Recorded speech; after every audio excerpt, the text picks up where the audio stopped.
Por fin, después de 2 años, desaparece el símbolo más característico del coronavirus, la mascarilla. Los camareros tienen muy claro cómo van a actuar con sus clientes. Llevamos 2 años, los camareros con mascarilla, 8 horas diarias.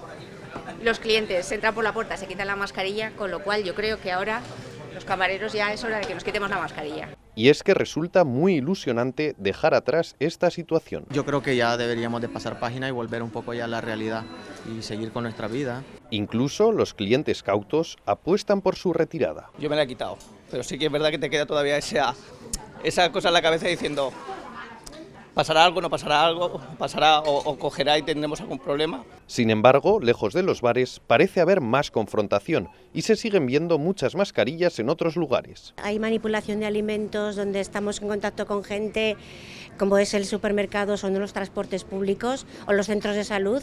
Creo que deberíamos de seguir llevándola. Y mientras algunos directamente afirman que van a dejársela puesta, de momento pues es como muy pronto, ¿no? Porque hay muchos casos aún, entonces aunque es incómodo, pero de momento, bueno, yo la llevaría. Otros dicen... Ya basta, ya vale. En definitiva, a pesar de la disparidad de opiniones, la mayor parte de los zaragozanos se despiden con alegría de la mascarilla.